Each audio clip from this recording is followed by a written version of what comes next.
अवैध मजारों पर लगातार कार्रवाई हो रही है। 400 ऐसे मजार है जिन्हें ध्वस्त किया गया, इस पर आप क्या कहेंगे? देखिए, जो अवैध हैं, गलत हैं, उसमें आपको एक स्पष्ट मानक बनाना पड़ेगा कितनी मजारें हैं। और मैंने तो एक सवाल किया था इनसे कि इन मजारों में से कितनी मजारें ऐसी हैं जो 2009 के बाद अस्तित्व में आई हैं। हमारे उत्तराखंड के अंदर साधु संतों की, महात्मा पीर फकीरों की धरती है। वहां बड़े बड़े तपस्वियों ने जंगलों में तपस्या की। हमारे मंदिर हैं, गुरु गोरखनाथ की धुनी है, अखंड धुनी है, घने जंगल में, बांस के जंगल में जो है।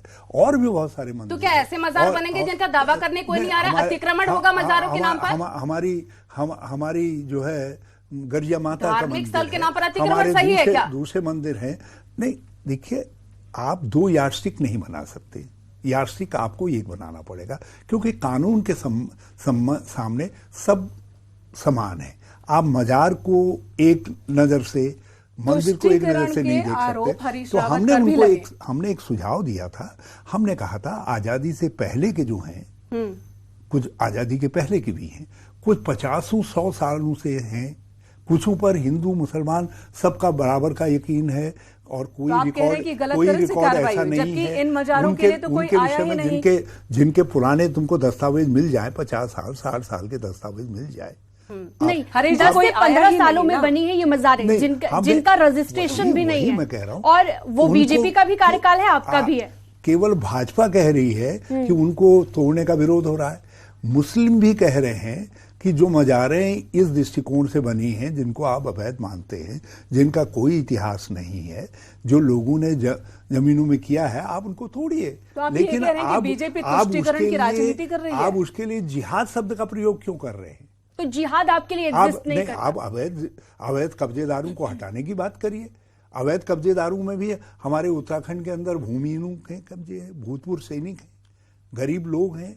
तो आप सबको एक उससे नहीं हाँक सकते हैं। आप गरीबों की बात कर रहे हैं, आप जनता की बात कर रहे हैं, लेकिन हरीश जी, बीजेपी मिथ तोड़ते हुए दूसरी बार सत्ता में आई है, क्या कांग्रेस को जनता ने नकार दिया है? देखिए, सत्ता में तो आते हैं, सत्ता में आने के कई कारण होते, कई फैक्टर होते हैं, लेकिन क्या हम सत्ता में नहीं हैं तो हमारा विपक्ष धर्म खत्म हो गया? क्या लोकतंत्र के अंदर जो हार जाते हैं उनको अपनी जनता के सवालों की लड़ाई नहीं लड़नी चाहिए? प्रदर्शन करके, धरना देकर? हम कह रहे हैं यदि कहीं गलत हैं तो उनको एक नजर से देखिए, उनके खिलाफ कार्रवाई करें। लेकिन मैं इस शब्द के खिलाफ हूं।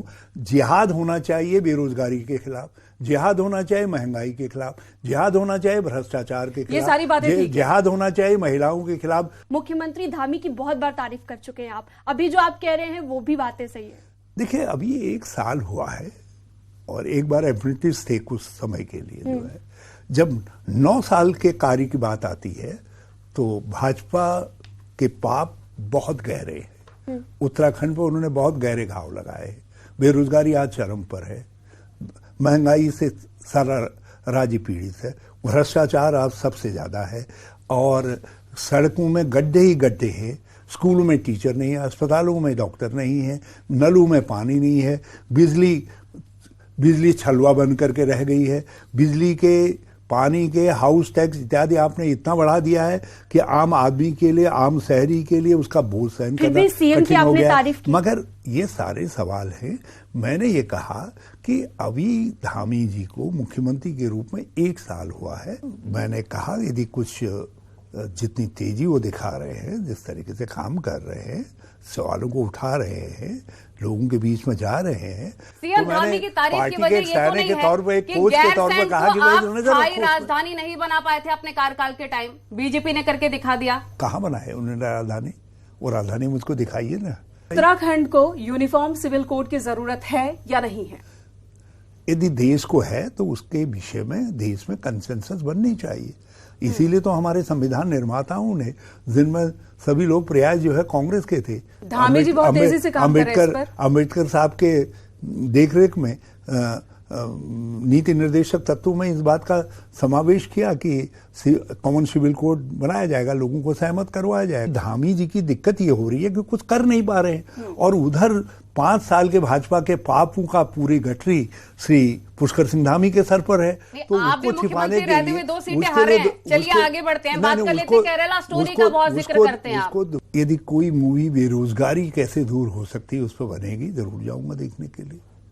कोई महंगाई को कैसे नियंत्रित किया जाए उस पर बनेगी, तो महिलाओं के सम्मान की रक्षा कैसे हो जाए उसके लिए बनेगी।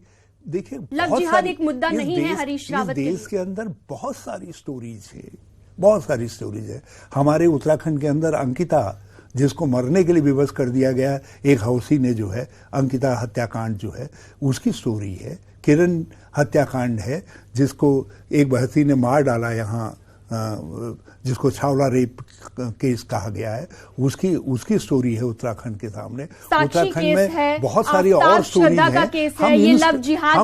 इन स्टोरीज को देखेंगे और केरला स्टोरी जैसी ISI में जा रहे हैं। आप कह रहे हैं कि बड़ा मुद्दा नहीं है देश के लिए। मैं कह रहा हूँ यदि ISI पर प्रतिबंध है और ISI के खिलाफ आप कार्रवाई करिए। हरीश जी, हालांकि सवाल आप पे भी उठे थे जब आपने जुमे को छुट्टी अनाउंस की थी, जब मुस्लिम यूनिवर्सिटी की बात हुई थी। खैर आगे बढ़ते, इससे आगे बढ़ते हैं। हे देवी, मेरी आपसे एक प्रार्थना है कि आप जरा सा भाजपा रूपी सब देवताओं से कह दो कि जुम्मे की नमाज की जुम्मे की यदि मैंने छुट्टी की होगी, जुम्मे का मतलब हर फ्राइडे जो है, महीने में 5 दिन, यदि मैंने छुट्टी की है तो कोई स्कूल तो होगा सरकारी, हजारों स्कूल हैं, हजारों कार्यालय हैं, कहीं यदि छुट्टी हुई है, एक जगह भी छुट्टी हुई है, हरीश रावत माफी मांगेगा और राजनीति छोड़ देगा। आपका एक बयान आया था कि मैं अपनी पारी खेल चुका हूं, तो क्या भविष्य में आप मुख्यमंत्री पद की रेस में नहीं हैं?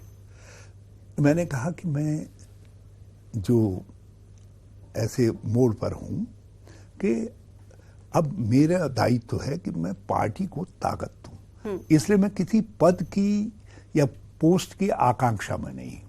मैं केवल ये चाहता हूं कि पार्टी जीते और उस जिताने में मैं कुछ भूमिका अदा कर सकूं। लेकिन आपने ही ट्वीट किया था, आला कमान ने हाथ पर बांध रखे हैं, उआपो की स्थिति में हूं, न दैनम न पलायम। क्या था ये क्या ब्लैकमेल कर रहे थे आप आला कमान को? ये 2022 की बात है, मैं उस पर ज्यादा नहीं कहूंगा, लेकिन एक बात जरूर कहूंगा। 2022 से 23 में क्या हुआ?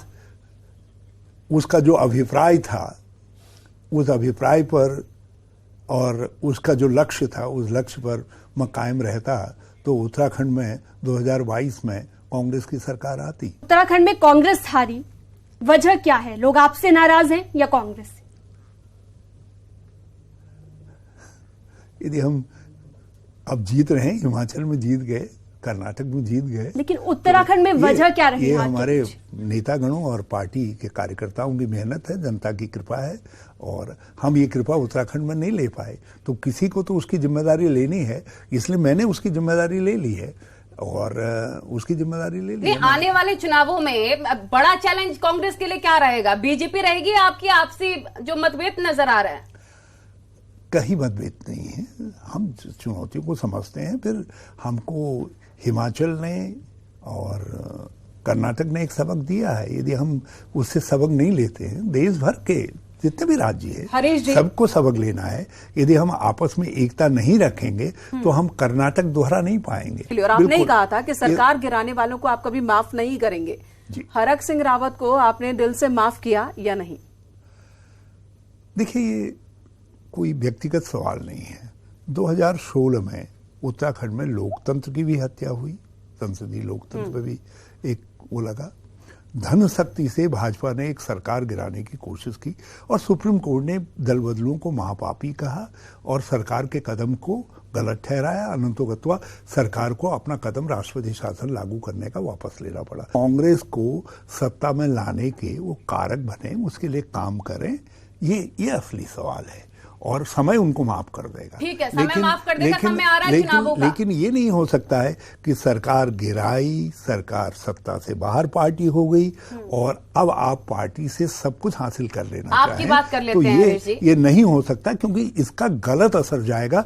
दूसरी बार जो कोई ऐसा करेगा वो कहेगा भाई उसके, लेकिन असर आप पर भी बहुत पड़ता है। 2024 के चुनाव में हरिद्वार से आप लड़ेंगे या हरक सिंह रावत? आपका बहुत बार टिकट कटता है पार्टी में। इस बार आप क्या चाहती हैं? जो आप कहते हैं वो कर लेंगे। आप कहां से चाहते हैं? 2000 देखिए, हरीश रावत जो है, लेकिन रामनगर से आपने चाहा, नहीं मिल पाया। हरीश रावत एक पार्टी का एक सीनियर आदमी, इतना पार्टी ने इतने पदों पर मुझको बिठाया है, तो पार्टी जो कुछ तय करेगी मैं उसका पालन करूंगा। हरक सिंह रावत ने 2024 के लिए आपसे आशीर्वाद मांगा। आपने कहा कार्यकर्ताओं को दूंगा। कैसे लड़ेंगे प्रीतम सिंह के साथ, हरक सिंह रावत के साथ 2024 की लड़ाई? हम किसी से नहीं लड़ेंगे। उनके साथ मिलकर कैसे लड़ेंगे 2024 की लड़ाई? पार्टी के झंडे के साथ आशीर्वाद मांगते हैं, तब तो मना कर देते हैं। सबको पार्टी को साथ लेकर के चलना चाहिए, काम करना चाहिए। अपने अपने क्षेत्रों में सब लोग काम करें, और बहुत सारी काम है आजकल हाथ से